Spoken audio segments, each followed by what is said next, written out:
The following podcast is a Jill Devine Media production. You read things and you're like, gosh, that's so sad. Oh, I feel sad for that person. And it may affect your day, it may affect a couple of days. But when you have experienced the unimaginable, you don't walk through life thinking like, oh, I'm gonna lose a child.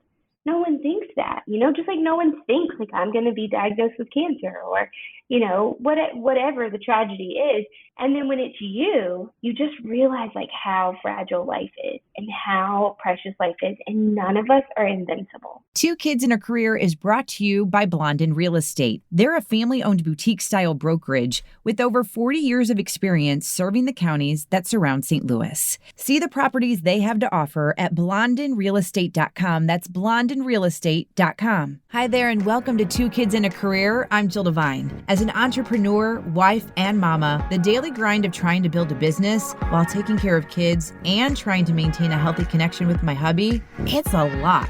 With this podcast, you're going to hear candid conversations with other moms, parenting experts who can share their knowledge and insight, or you'll just hear me rambling to get it all out.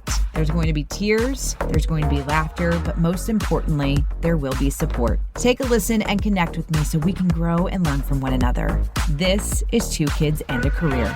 Okay, this week's guests basically took about 2 years to get this to work. Welcome, Meghan Layne. Hi, I know. I'm so glad we finally were able to connect and make this happen. We can't say we didn't try, though, right? We tried again.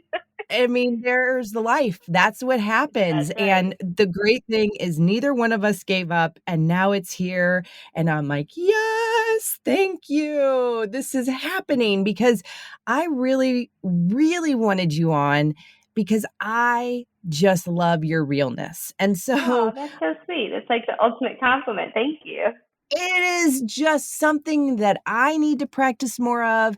And I see you do it. And I'll get all into that in just a minute. But I actually don't even know how we're recording this right now because you are, well, first of all, you're a career-minded woman. You are a dentist. You are a jewelry maker. You are a coach and then some for Faster Way. You are a wife and you are a mother of 4 children. And I'm just like, huh? Most days that's how I feel too, huh? What happens next? What are we doing now? That's how I feel. Oh my gosh. Like, I don't even know where to begin on that one. I don't either. I will. So did you, obviously you went to school to be a dentist. That's what you wanted to do? I did. Yeah. So my mom's a teacher and my dad was in sales. And from the time I was super little, I was just fascinated with medicine and healthcare. And I thought I wanted to be a physician, like an MD. And my uncle was a physician. He was actually a urologist. And he was the only person in our family on both sides that was in medicine. Like they didn't even have one nurse or anything. And I went to college in the same town. He was a doctor. There was a medical school there. And without giving you my whole life story, it just didn't work out. And for the better. I had never really thought about dentistry. Growing up as a kid, I had never had a cavity until I became a dentist, which is kind of ironic. And, just had braces and my wisdom teeth out. So I thought a dentist job was pretty boring. I had never, ever thought of dentistry. And then when I decided that the medical school route wasn't going to work out, I was working at a country club for a summer in college, and there was a family there and they know this story, but she was the dentist and he's an orthodontist and they had 3 kids. And she's like, you need to think about dentistry. It's such a great profession. So I went back to school and I was like, okay, I got to give this a try. And I shadowed every dentist I could meet. I mean, a pediatric, orthodontist, oral surgeon, general dentist, female dentist, male dentist, and everyone loved their job. And the common theme was like, you should definitely go into any profession that full time is 4 days a week. Like, who wouldn't love that? Yeah. Everyone loved their job. And so I kind of rerouted things and, here I am. So, and I'm glad. I'm really glad because if I had gone the medical school route, I'd probably just be finishing some sort of residency And instead, I've been practicing dentistry for almost 10 years, which is crazy. That is. And I know that there are some people listening right now and they're cringing and they're like, oh my gosh, you said the dentist word. I know. And it's, I mean, oh, go ahead. Sorry. I was going to say for me, I like that clean feeling. Of course, I don't want cavities or anything like that, but when I get done but I'm also very, I'm that gold star student. So whenever Right. my dentist is like, you are my favorite patient so far today, and you have the great teeth. I'm like, yes. And they're in yes. there they're in your mouth for 30 seconds and they're out of the room and you're the person that was saying, that was me, that was like, dentists don't do anything. Like, what do they actually do? That's a good patient to be, though. Yes, I will take that any day. But okay, so we won't keep up that talk, Yes, but sir. I will say that it is fun to watch some of the perspective from your side doing that. And I mean, you still love it. You're still doing it on top of everything else. So that's something to be said, that right there. It really is. It's a great profession for a female because, like I said, full-time is for most people 4 days a week. And right now I work part-time.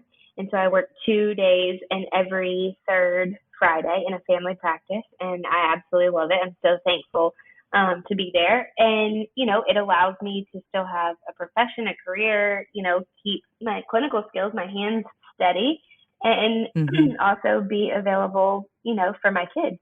Yeah. So, yeah, well, it's a good balance. Okay, so you are not originally from the St. Louis area, but you moved to the St. Louis area for your husband's career. And I have to bring this up because as a St. Louis and born and raised here, we're a little freaky about our Cardinals. We love them so much. And so I'm giving that a little bit away. Your husband used to play for the Cardinals. Talk to me a little bit about that because it's what brought you to this beautiful area and you've stayed, which I want to talk about that as well. Yes. So Tom is actually originally from St. Charles, so born and raised here. So yes. So with or without baseball, we probably, I don't know. I don't know if we would have ended up here. But so he is from here. He did play baseball professionally for 13 years. We met in college. I was still in college in North Carolina. So I'm born and raised in North Carolina. He graduated from a small school, Division II, about 45 minutes from where I went to one of the big 4 major universities in North Carolina. Tom graduated from Mount Olive College. You might know of it because of Mount Olive pickles. It's where Mount Olive pickles are made. So that's its claim to fame, and a good baseball program. So Tom went to school there. We met through mutual friends. He had just been drafted for, literally just drafted and played the half of a rookie season. And I was finishing up college with the intentions of applying to dental school. So when we met, we hit it off. We knew it was pretty much a done deal from day one. But we both had very big career plans. And I think looking back, that's why our relationship works. He'll say the same thing. He left. So I stayed in North Carolina and went to dental school at UNC Chapel Hill.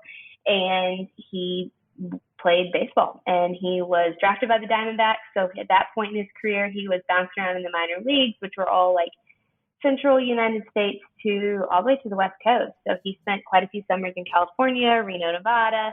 And so I was focused on school. I would go and visit him on my breaks. He did baseball. He'd come and see me in the off season, and it just worked. We both just were able to really, really focus on, our careers and where the big picture. And he's still really good at that. He always tells me, he's like, you gotta look past your nose. You gotta see the big picture. Sometimes I can be bad about that. But baseball. So after I finished school, he was actually in the major leagues with the Boston Red Sox. So that's where we spent the majority of his major league career, with 3 seasons with the Boston Red Sox. And so I graduated and decided we wanted to be together. We had been apart at that point. By the time we got married right after graduating, it had been 6 years. We had been doing long distance coast to coast. Wow. Yeah. So I got a Massachusetts license and I got a connection through the Red Sox, and I filled in for a female dentist who wanted to take some vacation time over the summer, and baseball season is all summer long. So I worked in Massachusetts as a dentist, and things kind of changed for us as we had kids, and I took some time away from dentistry and we moved a bunch. But once we were married and he was playing baseball, St. Louis, or St. Charles really, was always like our off-season home base. So most all baseball families have a home base, and everybody picks that home base, differently. Some people pick neutral territory. Some people pick, one person's home versus the other. And for Tom, at that point, I guess he had been away playing baseball for probably close to 10 years, like 8 to 9 years at that point. And so, baseball is a long season. And you don't have consecutive days off. I mean, they play 160 games in 180 days. They get 20 days off, and they're scattered throughout. So it's a random Thursday or a random Wednesday. Typically, those days are travel days, so they're really not a day off. Gosh, this is taking me back because he's been retired now for 3 years. This is making me think, how do we do this? I'm already blown away. I know. It really is crazy. It's a very, very grueling season. And, spring training starts in February. And if you're lucky enough to have a postseason, you're not done until October. So you're looking at a 4-month off season. And so he always, rightfully so, wanted to spend his off season in St. Louis. His family is here. He is, aside from baseball, maybe even above baseball, his true passion is hunting. He is a deer hunter through and through, and he loves it really is a sport to him. He loves the whole skit of it, from planting crops to tracking a deer for literally years. But anyways, so he wanted to spend the off season. That kind of worked out, right? That he played baseball a year and then he went into his second passion in the fall. Right. So this was always our off season home. This was always our home base. And then when he retired from baseball, he retired in July of 2019. And then quickly after that, we went into COVID and pandemic and shut down. And so we're here. So this is home for and now the kids that are in school, this is home for the foreseeable future. So that's awesome. That's how we wound up here. And a little bit about baseball. So. Yeah. But what is interesting to me is that I have heard from several individuals that have played professionally, either baseball or hockey, especially just obviously the Cardinals and the Blues, that a lot of times, if they weren't from here, they come back here because they love it so much. And that's just so awesome. And especially, when you look at all that is out there beyond the city limits. I know you and I are in what's the county, and you're even further out in the county, but there's just so much to offer and to see. And that's what's really cool to me. Yeah. Not being from St. Louis or even Missouri, even the Midwest, being from the East Coast. The one thing I will say is, this is a very tight-knit community. And I think, we've lived in Boston, we've lived in New York, we spent a lot of time in Florida and California and Arizona. And a lot of those places are transplants, cities or states. Even North Carolina, so many people retire there because it's the coast, Yeah. So you've got a lot of outside people, and I hope I don't offend anyone by saying this, but I don't, maybe I'm wrong. I don't know the statistics on this, but from what I've just gathered from meeting people in St. Louis, I don't really feel like outside people move here. Like, this is not unless it's for a job, it's not really like a sought after destination. Like, nobody wakes up one day, I don't think, and says, I'm going to move to the middle of the country where there's no ocean, and there's no mountains, there's some beautiful lakes, don't get me wrong. Right. But it's not really a transplant place. But in that same token, people don't leave here, which I think so much about St. Louis is that it is, it's a, I'm going to say this backwards. It's a big little town or a big small town. Right. People don't leave, and it's very, very close knit. So, yeah. I'm that person. I always say this about anyone that can just say, you know what?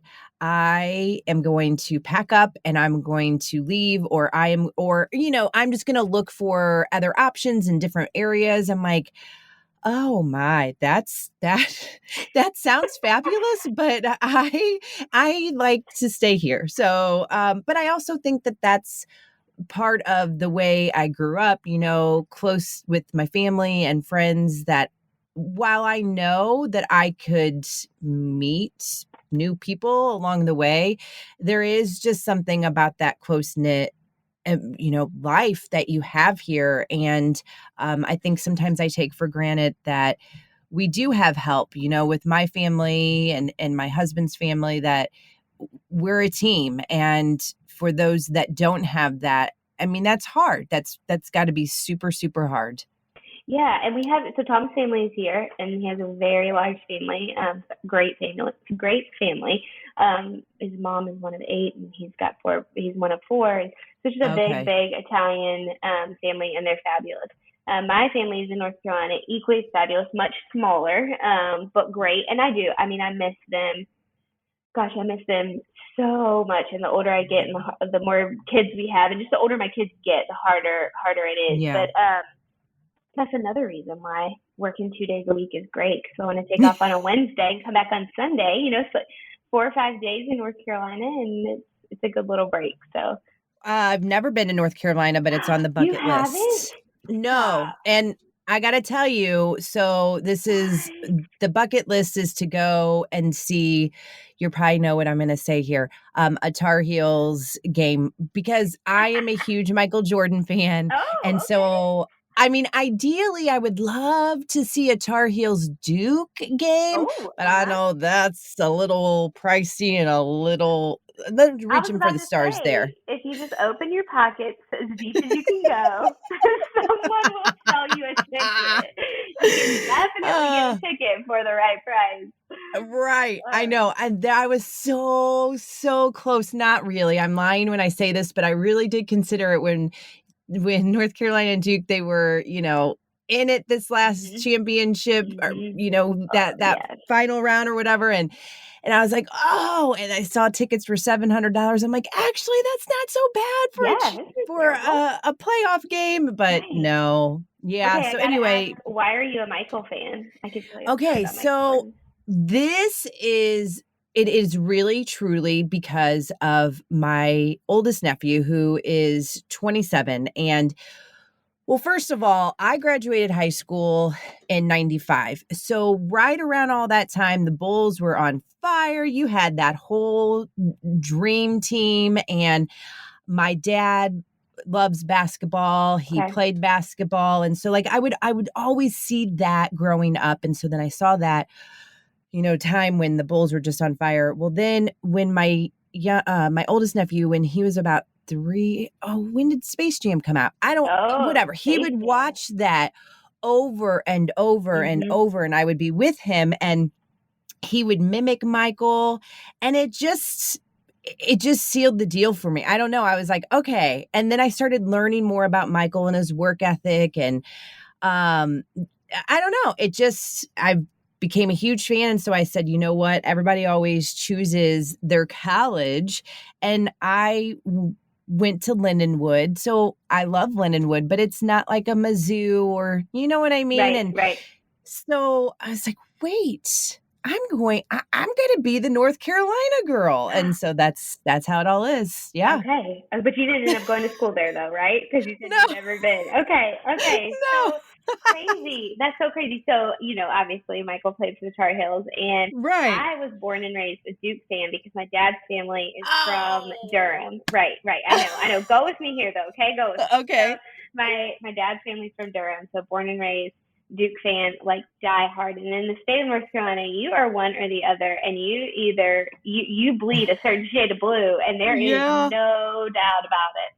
So grew up diehard Duke fan.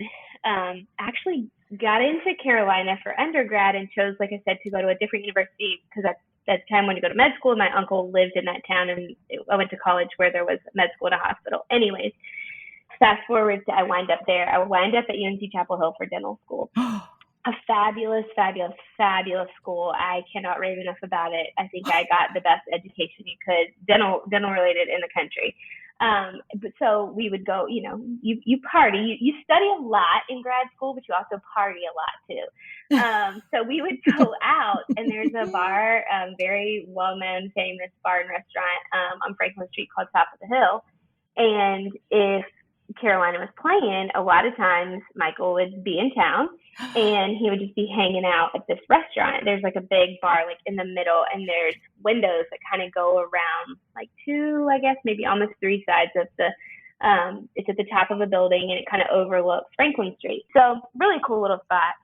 And it would be nothing to go there on a Friday or Saturday night, and Michael Jordan's just sitting at the bar, and you can just walk up to him and talk to him and shake his, literally his hand engulfs like, half your arm, to shake his hand. But yeah, so he is, I only met him once. That only happened to me one time. But yeah, he's from that one interaction, he's as great of a person as all the hype.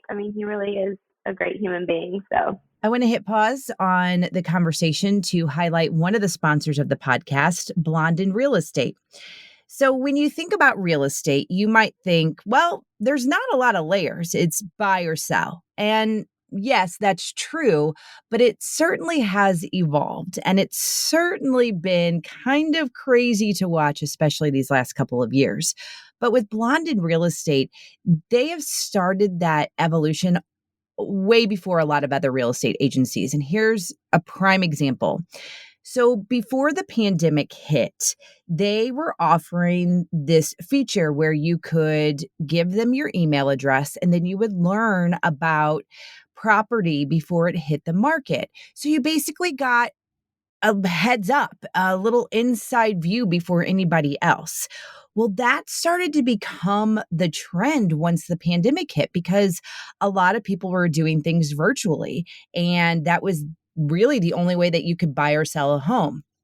What I'm trying to tell you is that Blonde in Real Estate, they started that a long time ago, and they continue to do so. If you go to blondeinrealestate.com, you just put in your name and your email address, and then you'll learn about property before anybody else. That's going to be probably the way real estate stays for quite some time, if not forever. So check them out, blondeinrealestate.com. Learn about, properties that maybe you weren't even really considering, but kind of were considering, and learn a little bit more about whether or not you are wanting to sell your house. They will help you out at blondeinrealestate.com. All right, back to this week's conversation. Who would have known? Yeah, See, again, cool. This is why I love these conversations, because you have no idea where it'll lead you. I love this so much. So you got to get to North Carolina. You got to go see Chapel Hill, and then you have to get to the coast. Wilmington, which is actually where Michael Jordan is from. He has a house there, a beach house. So you got to go there. And there's thousands. You got to go to Biltmore. We could take you from mountains to ocean, and you could see a lot of things. North Carolina is an incredible state. It really is. I was going to say, will you be my chaperone, please? Yes. Okay, yay. Yay. Let's make it happen. Oh, that's so fun. All right. I just cannot express this enough, how much I have this love-hate relationship for social media. And I think that you are in the same boat too. It's one of those things where you need it to promote your business, but there are these rules, and there are these things, and then there's this division, and then it's very, very time consuming for me as far as mentally. And, but it's hard because I will look at social media accounts like yours, and I'm like, damn, that's what I need. Like, I need people like Meghan to come into my world and remind me that I, can have a huge mess, or that it is okay to have these thoughts, and it's okay to think about this, or to provide a perspective that I didn't even think about. And I never say never, but I don't ever think that I will get to that point, as far as I don't know. I don't put a lot of time and energy into it as much as maybe I would like to, or I should. I don't know. This relationship with social media is really kind of screwing me up. But what I'm trying to tell you is that it's people like you, like I just said, that are helping me. And it's about knowing that I'm not alone. There's just this community that we need amongst one another. So I struggle because I want to be that person for someone else. I don't know. Have you ever been in this position where you're just like, enough. I can't do it. I don't want to do it. Yeah, last week. Last week, I got off for 5 days, which doesn't sound like a lot, and somebody might go, "Oh my gosh, you got to get off social media for 5 whole days." I mean, somebody out there is rolling their eyes, but I mean, like you said, when you're using social media not just for mindless scrolling, but truly to propel your business and grow a business. I mean, unfortunately, it's a necessary evil in the time that we live in. We don't have TV commercials or, I mean, radio is even, I mean, you work in it. I mean, it's not as much a thing, and people don't send catalogs to your houses or magazines. So, I mean, it is the way of marketing until it is a necessary evil. But I always tell people, whether it's, a friend or a family member who just uses social media, they're just a normal average person. They don't have a business, they're just keeping up with friends or family. Or if you are a business owner, I say it's just like any other vice in life is you have to, if you choose to engage, you have to understand truly what you're getting yourself into. And you have to respect it, you really do. You have to be respectful of what you're consuming, and you have to do it in moderation. It's literally just like anything else. And so, one thing that I'm really working on right now currently in my life, like just in general, is rest and pause. I'm doing a Bible study that I started a couple of weeks ago, because the other thing about growing a business, and now if it's virtual and with social media that never turns off, is you could essentially do it 24 hours a day, 8 days a week. I mean, you have to make a conscious, which has been so crazy for me, the difference between that and dentistry. So I love both in their own way, but like dentistry, I show up at work, I have patients from 8 to 5, and there is no work for me to do after 5 p.m. And I can't do dentistry from home. So when I became kind of an attempt at an entrepreneur, I don't know what you call me, but when I thought I wanted to have my own business, that's been something I've really, really struggled with for the last 4 years. And really this year I've said, I have to take a pause. And sometimes that is literally removing myself from social media. And it's so easy to think to yourself, and if you don't own a business, you might again think that this is crazy. But if you do, you will 100% understand that you think, oh my gosh, 5 days, even 1 day. If I don't post for 1 day, then when I show up the next day, is my post going to get seen? What if or I have to post it it used to be, you probably remember the time of day, and you had to get a certain amount of engagement. Now, I mean, just the algorithm changes constantly, which is kind of nice, because I think your content, your reels, I don't know about static posts anymore, but reels are getting seen for days and months, after they're created, which is a good thing.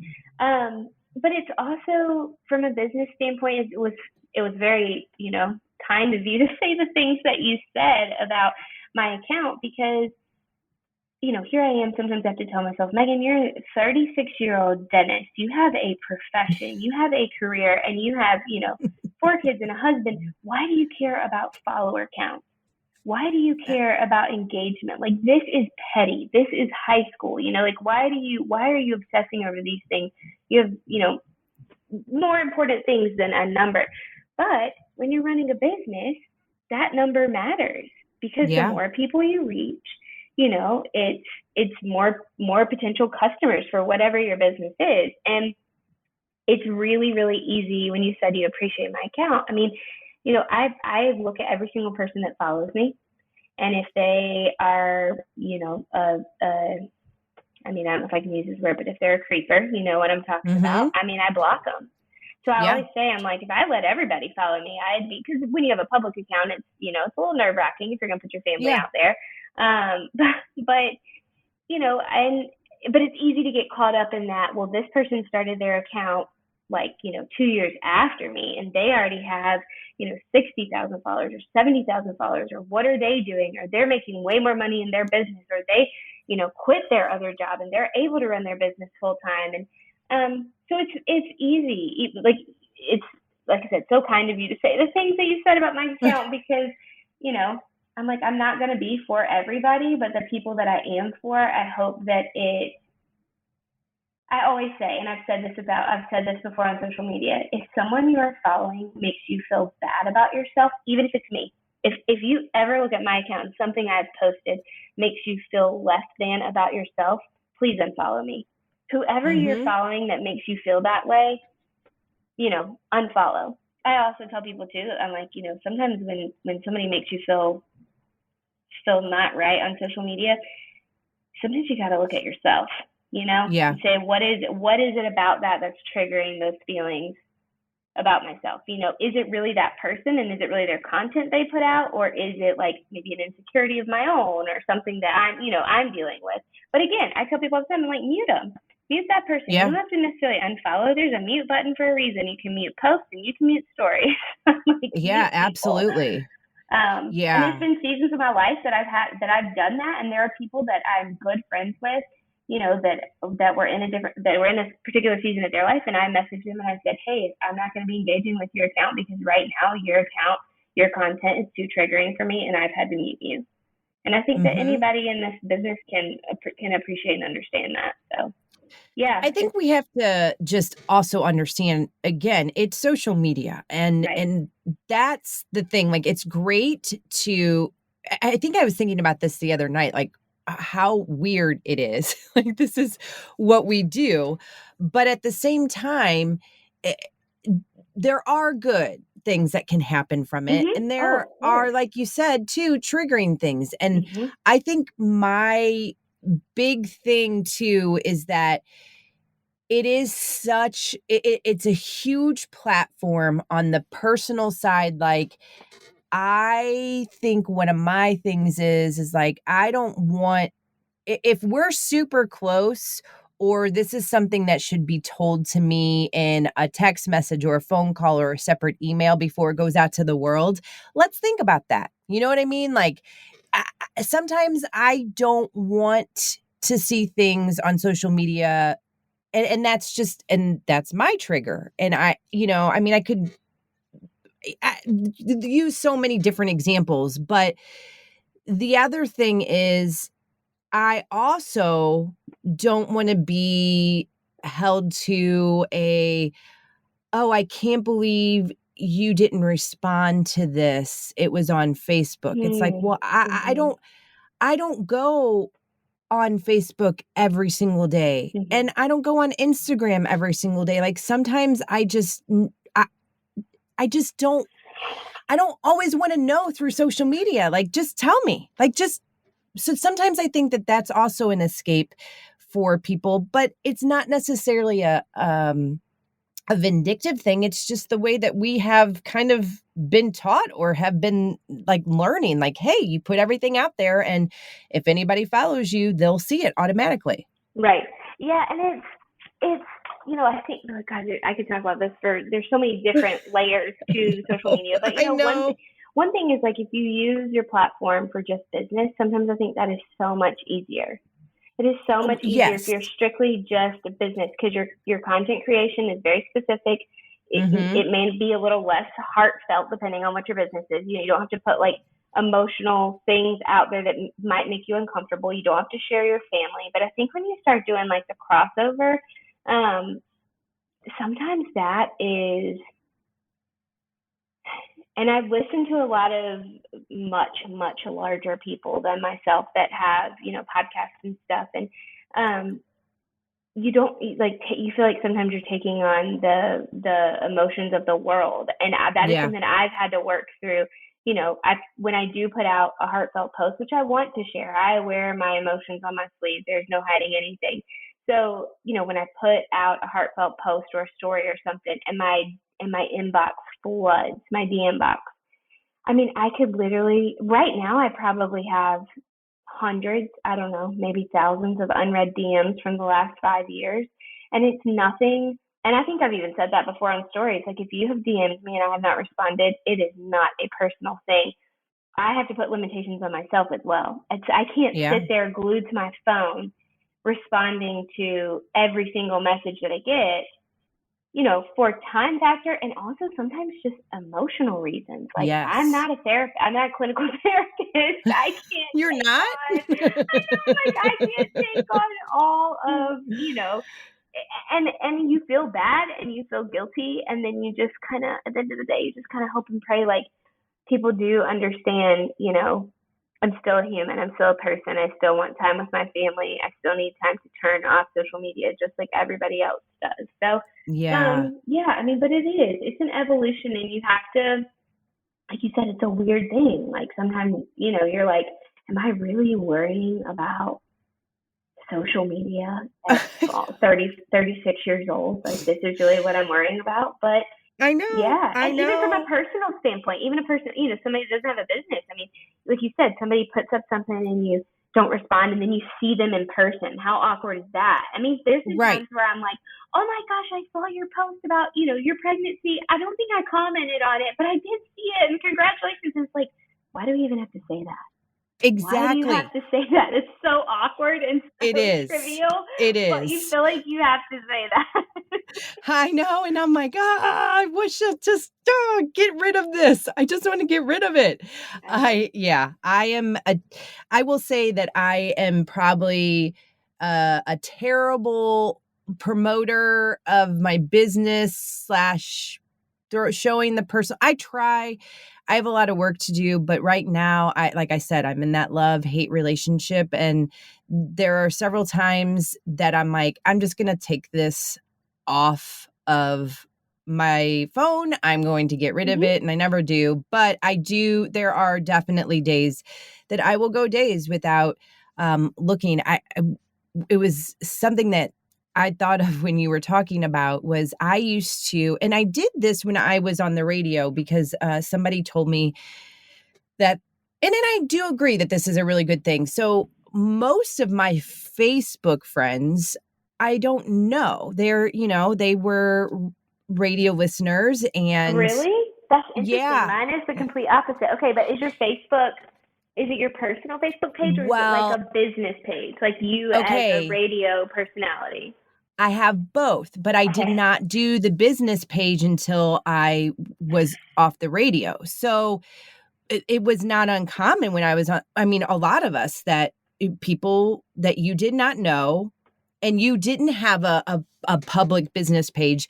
And so you were like, okay, well, this is a great platform. This is a way for people to engage with me. This is a way for me to share different things. So so there was a lot of that. And at one point, let me just tell you how psycho I was at one point. At one point, I did not want a lot of those people to know about my personal life. You know what I did? I went in and I don't know if it was blocked them or just restricted certain people, like thousands of people, which was just so dumb and a waste of time.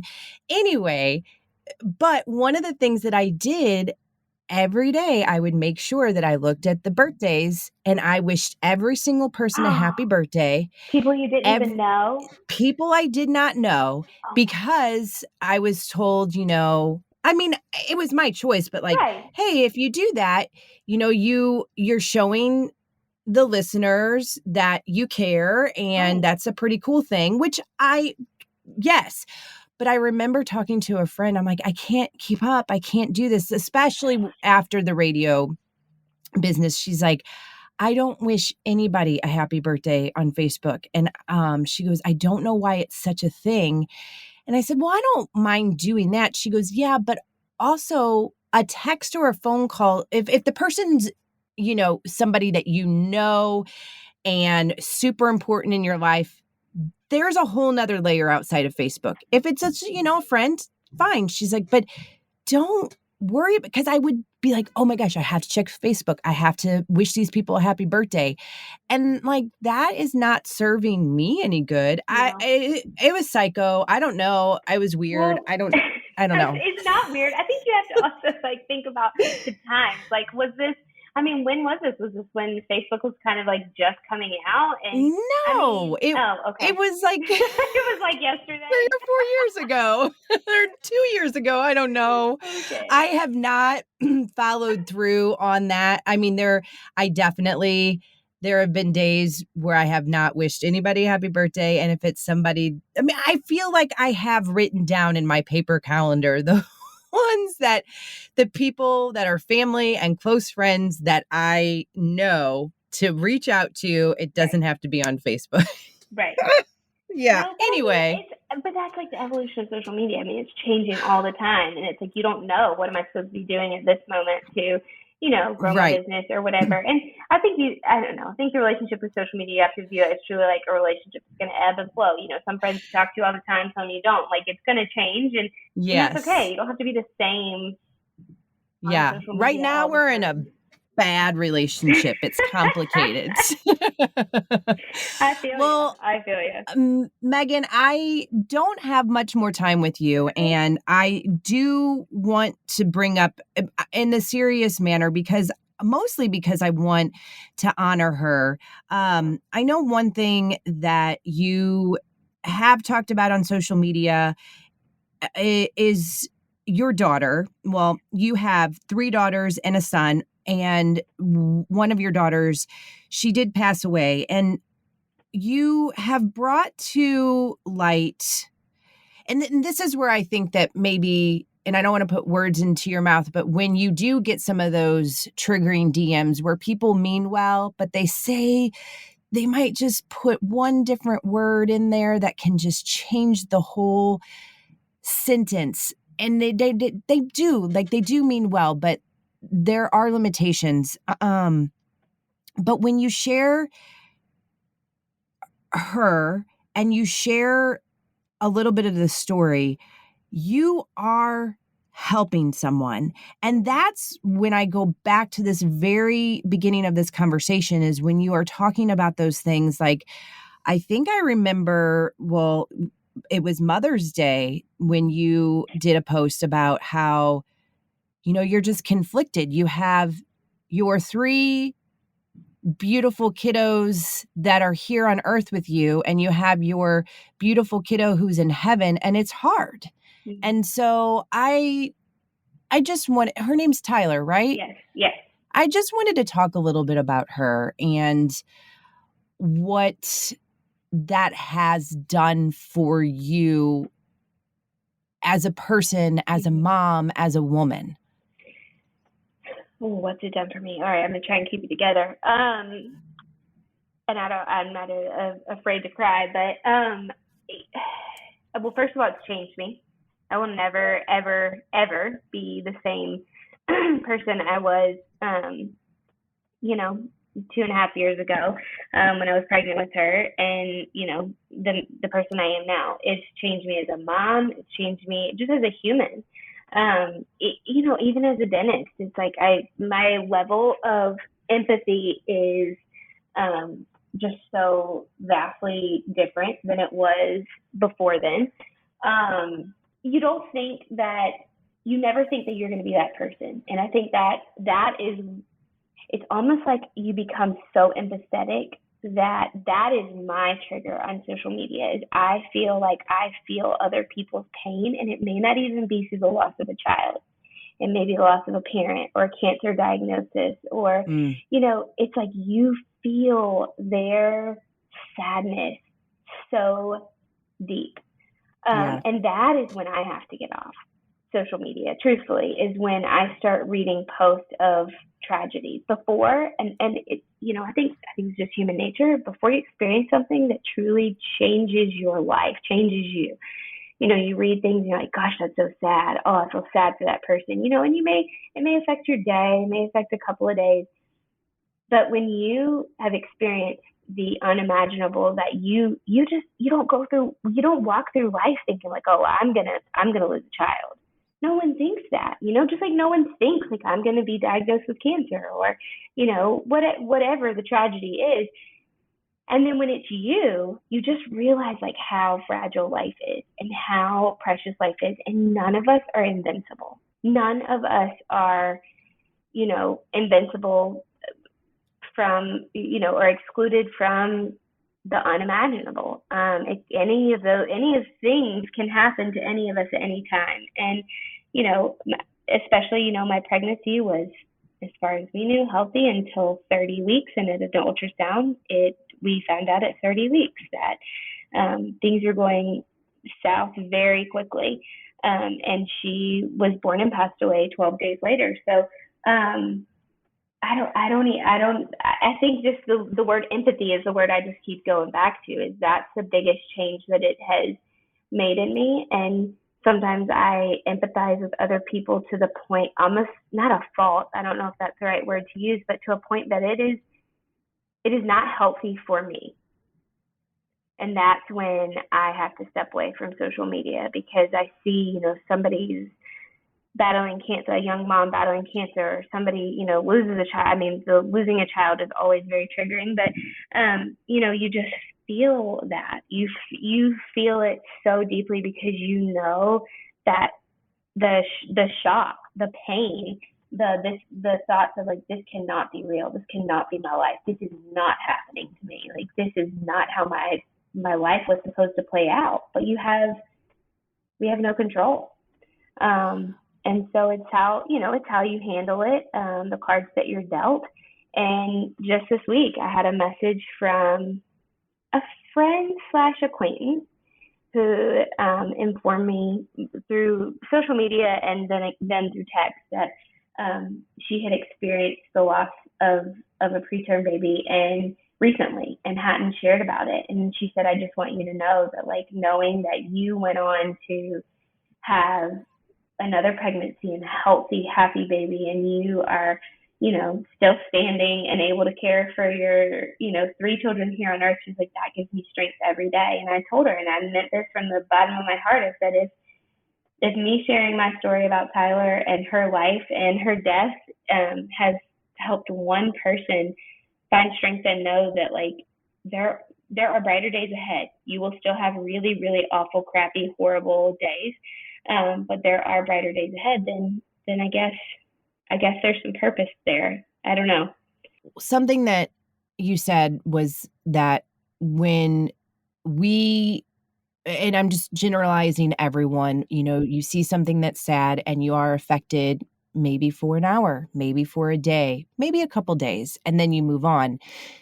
100% true. Like, I struggle thinking, okay, people like you, Meghan, that have that loss, like, how would I go on, or what am I doing? I am not living life to its fullest. I am not counting my blessings like I should.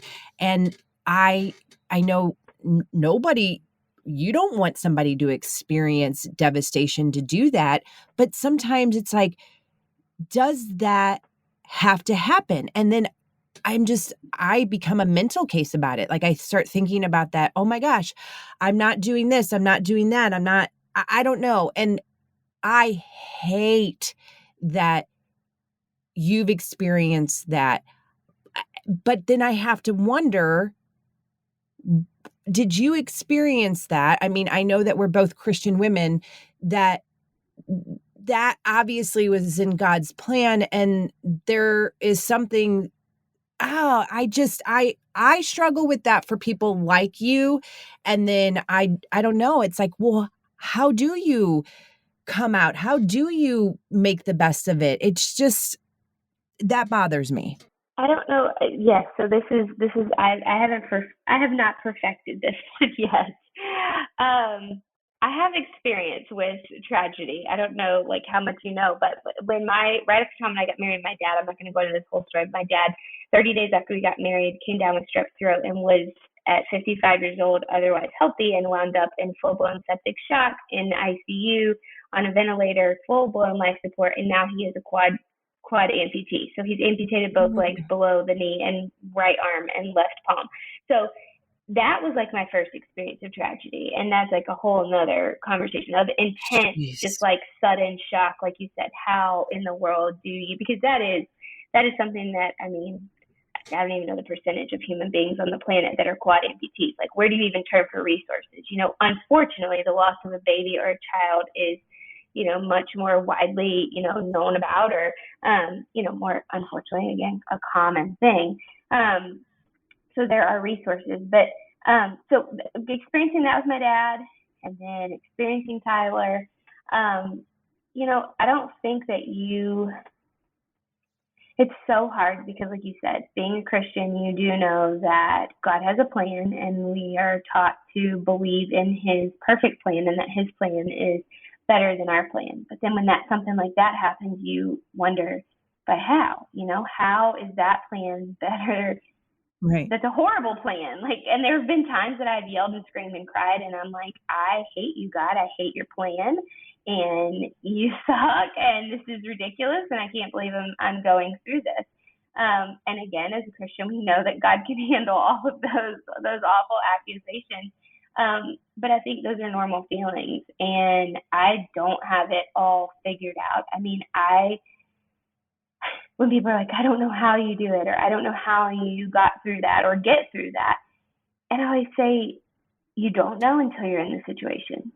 Yeah. And then it's either the grace of God, or it is, whatever higher being you believe in, or it is just, I do think that God knows the plan, the path, your plan to an extent. That's a whole other thing, right? But, and I think He equips you. I think you have the skill set that you need for the life events that you're going to face, and you just put one foot in front of the other. And I mean, that's literally all you can do. And like I said, that better days are coming. You're going to still have some really awful, crappy, horrible days. But I was talking to this friend the other night, and I said, when this happened to us, I didn't want to be there. There are so many resources. Like I said, there's support groups. I didn't want to be in a support group. I didn't want to hear about somebody else's loss. I was still reeling with my own loss. And in that moment, that is all that mattered to me. And I had to deal with that. You're dealing with it with your spouse, and you're dealing with it with your children, and you're dealing with it with your parents who also lost a grandchild, and your siblings. And but as a mom, I mean, that is one of the things I struggle with most is, the only person that ever knew her, that ever felt her, was me. And that was, it was strange. It's strange. And so it's just a whole nother level of sadness, grief, guilt. It's very strange. So, it's a day by day thing. And I mean, you don't have a choice. You can lay down and you can cry, and you can be sad and feel sorry for yourself, but you can only do that for so long, And so the biggest thing that I hang on to is, I'll be honest, I don't think I can honestly say that I'm like, oh, this was God's plan for my life, and it was a perfect plan. No, Right. What I say to that is, yeah, I guess this was God's plan for my life, and one day I'll get to ask Him, why in the heck was this your plan for my life? It sucked. It was awful. Like, explain this to me. Like, explain. And I hope, like hell, He tells me, you helped X number of women get through the same thing. People that I don't even know. I mean, I don't know. I hope that He says, your strength that you gained from that experience then helped, I don't know, your friend, your cousin, maybe yourself, maybe who knows? We don't know what's in store for us, ahead. Yeah. Like, what if it's for some other thing that I have to endure? One of my children has to endure, or a close friend or family member. But the one thing that I do is I try to find something positive in her life. And for us, the coolest, I call them God winks, but the coolest God wink is that her birthday actually fell on National Random Acts of Kindness Day. And it's the same day every single year. Those little national holidays that you're like, oh, ice cream day and hot dog day, and like all the days that you don't really pay attention to. And the first year, for her first birthday, my sister texted me a couple of days before. I didn't even know this.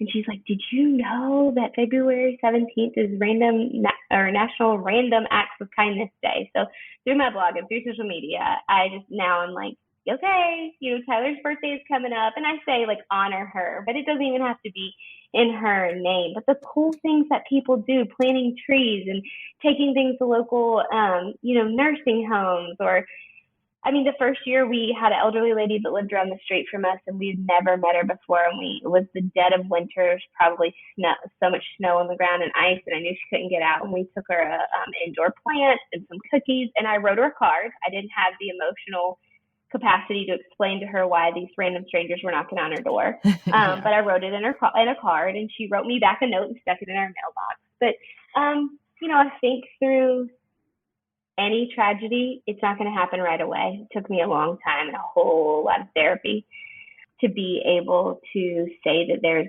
anything remotely positive that came, from that. But if you don't, and the thing I learned from my dad was, we would always say when people come to the hospital, he was touch and go for 3 weeks. We didn't even know if he was going to make it. And we would say through social media or whatever, like, the only thing we are accepting here is positivity. Like, do not come. Yeah. We are only accepting positive vibes. Like, negativity and sadness will do no good. Now, when you've lost someone or a child, you have to go through that process of extreme sadness and negativity and anger and all the grief stages. But eventually, you have no other choice. Right. What is your choice? I still have 3 kids I have to take care of. I still have to go to work. I have to show up for my patients. I have to show up for my husband. I have to show up for myself. Like, I have to work out. I have to, eat healthy. And because, I can't be sad. I got a lot of life to live. I can't be sad forever. So I think that's really what it comes down to. I don't know if that's any really great advice, but it's kind of just like the nuts and bolts of what other choice do you have? Well, yeah, really. and each person is different. And I think that just in listening to you throughout this conversation, you can be there for someone, but each person needs to experience their own thing. They need to do what makes them happy, what makes them go on. And you have to respect that as well. Like, you can't just expect Meghan to come out and give you all this advice when you are always healing and dealing with that on your own. It's good to be there for someone, but also understand that each person has an individual approach to what they need to do and how they need to cope. So, it just kind of dawned on me when, I was asking for advice, and it just, sometimes you don't have the advice. Sometimes it's like, listen, acknowledge your feelings, live your life, get the help that you need, turn inside, like, look inside, figure that out. That's what's going to get you to the next step. I don't know. That's like, yeah, no, I totally get what you're saying. You can't, I can't give out a blanket statement of, like, if you do A, B, C, and D, you Right. are going to, in 6 months, be perfectly okay. Like, I can't, Right. No. But I do always tell people, I'm like you said, feel the feelings and take care of yourself. You owe no one, you don't owe anyone anything. I almost said, no one, nothing. And then I was like, well, I don't think that's grammatically correct. You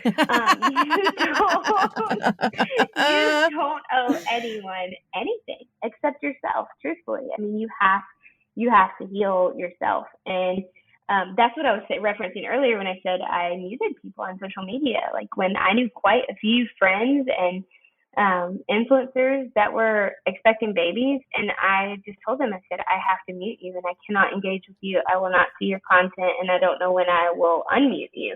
But right now this is too triggering for me. And I remember my therapist telling me, she said, you do not owe anyone anything. She said, if someone invites you to a baby shower, send a gift and decline the invitation. She's like, you are the only person that is going to protect yourself.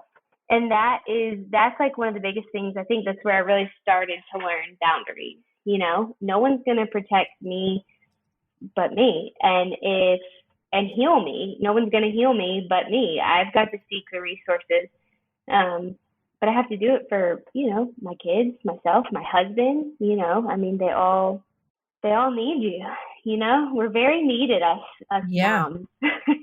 And that's the thing, is not everyone is going to understand, but like you said, and like your therapist said, it's not about that. It's about what you need right now. And and it changes all the time. Yes, that's what I was going to say too. Like maybe you do have these happy moments, and that's okay too. Like you can't, it is you.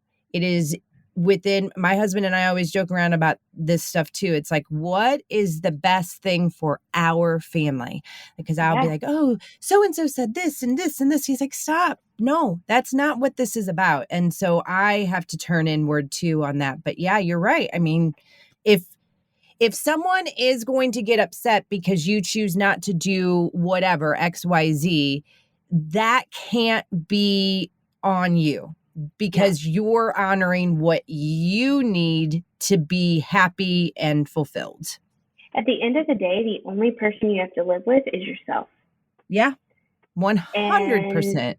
And you have to be okay with that. And you have to be a healthy human being. So yeah, you got to do, and that's just a life journey, too. I mean, we're going to go through seasons of so many things that I can't even process yet. I don't want to go there, but you've got to be, and the last thing I'll say about that is deal with your grief.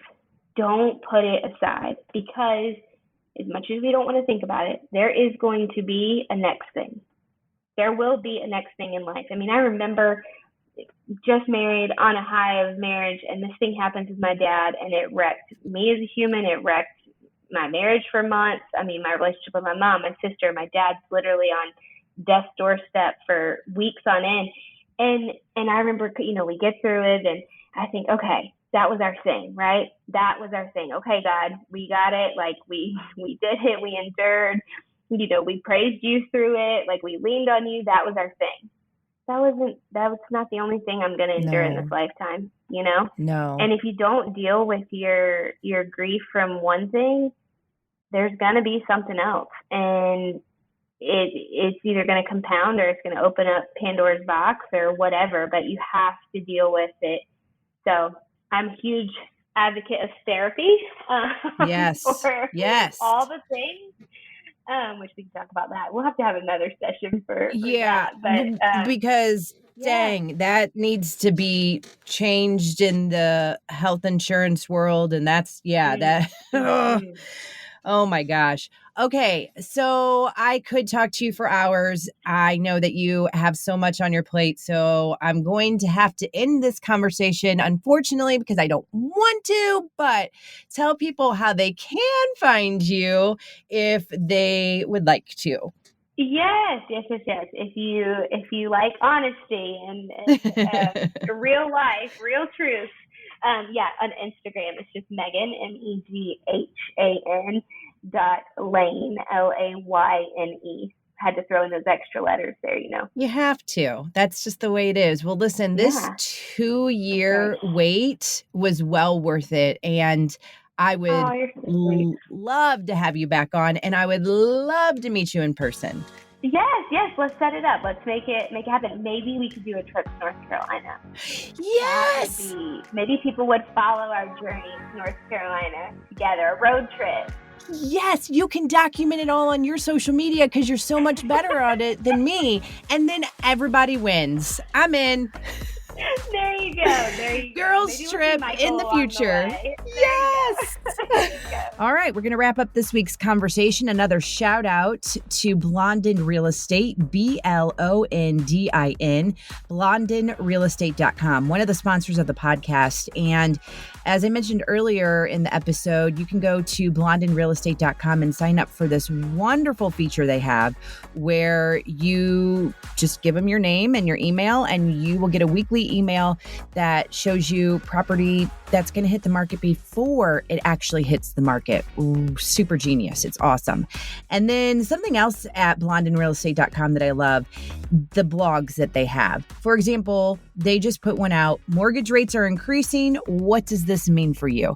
And so you get to learn a little bit more about other things besides the property. Maybe you aren't in the market to buy or sell, but there's some very helpful information at blondinrealestate.com. So check them out when you can. And thank you for your support of this podcast. If you love it, go ahead and rate it, review it, whatever, share it. That would be so great. Give it a chance to get in the hands of others by doing those things. And you can also follow along on all the social media channels. You can go to JillDevine.com to learn more. Thank you so much for your support of 2 kids and a career.